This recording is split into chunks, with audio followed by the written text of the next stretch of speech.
Queen Omega, Empress Menen Asfaw, was born on Megabit 25th, 1883, which is April 3rd, 1891, in the Wollo province of the Ambosel region at a place called Egwa. She is the daughter of Michael of Wollo, who was a powerful provincial leader. Though much is not recorded about the earlier years of her Imperial Majesty, Empress Menen, I know that she later went on to be married 4 times and was blessed by a total of 10 youths. From her first marriage, the young princess bore 2 youths. A daughter, Wazira Belanish Ali, and a son, Janichar Asfaw Ali. From her second marriage, she also bore 2 youths. A daughter, Wazira Desta Amir, and a son, Janichar Amir, but had no youths in the third marriage. Wazira Menen met the Jackto-Tafari Makonnen, later Emperor Haile Selassie, at the home of her uncle, Lij Yasu. The connection between the two eyes were so strong that it led to their marriage by their own mutual consent in early Hamle of 1904, which is August of 1911. Empress Menen and Emperor Haile Selassie became the parents of 6 children: Princess Tananya Work, Prince Asfaw Wozen, Princess Sehai, Princess Zenebewer, Prince Makonnen, and Prince Saleh Selassie.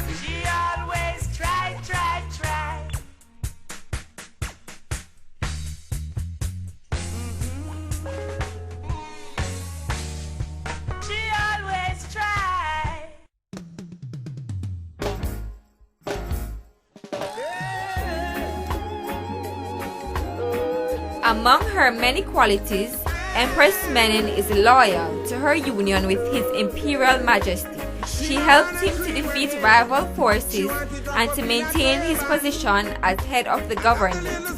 In 1928, when Majesty King of Kings went to the battlefield, Empress Menen administered the people in the capital city.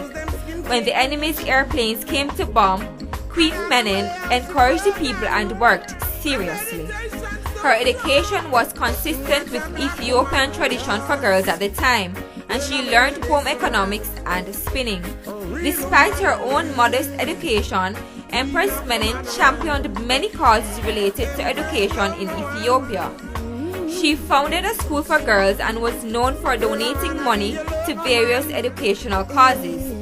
Her Imperial Majesty made a significant financial contribution to an effort to construct schools for poor children and freed slaves. She also opened many technical centers for women, including a nursing school in Asmara, which also bears her name. Empress Menen is charming, and no one can compete with her. She's balanced spiritually and spends a great deal of time in prayer. She is always with the people, sharing their problems and finding solutions. Queen Menen stretches her hand for the poor, and all Ethiopians like her very much.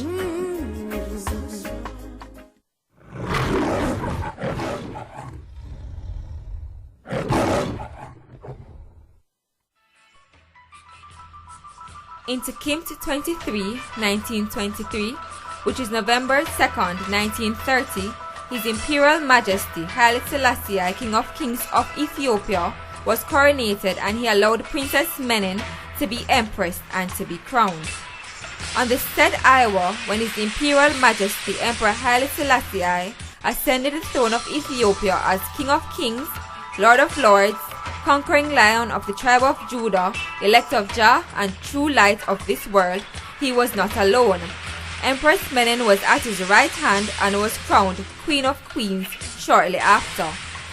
This was the first time in history that a king and queen were crowned at the same time. When Emperor Haile Selassie ordered that his queen be crowned at the same time as himself, he broke the centuries-old traditions and set a new precedent for how women were to be viewed in Ethiopia and throughout the African diaspora. When the 72 invited nations bowed down before the emperor, they also bowed before Empress Menen.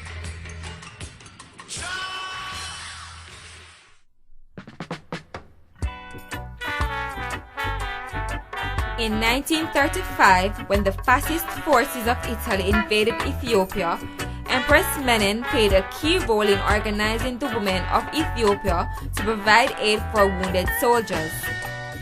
She was also instrumental in organizing the women of the world to speak out against war and its horrific realities. In a speech to the World Women's Association in 1936, she stated, "We know that all Italian mothers and barren women may worry about the war, since war is good for nothing.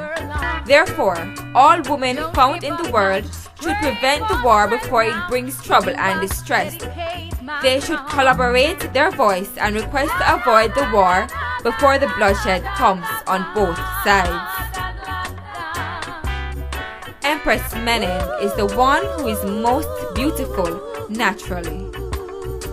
She is richly blessed, kind, and strong.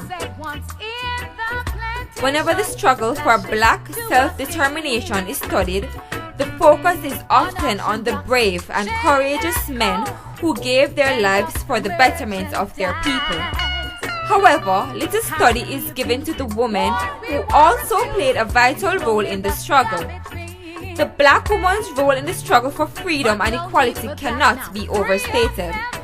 Every great man in history has come into the world through the womb of a woman, and historically the black woman has been the pillar of strength throughout Africa and the diaspora.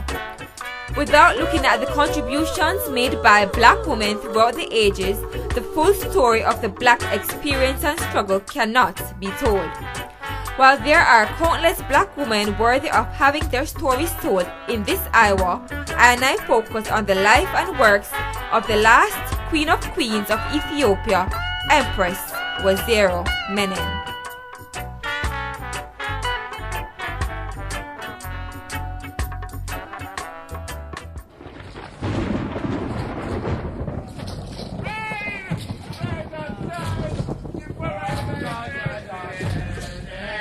It has been through the blissful womb of Her Majesty, Empress Menen Asfaw, and through the careful planting of the seed by His Imperial Majesty, Emperor Haile Selassie I, that the great nation of Rastafari has been born and continues to grow from strength to strength from that time until this time.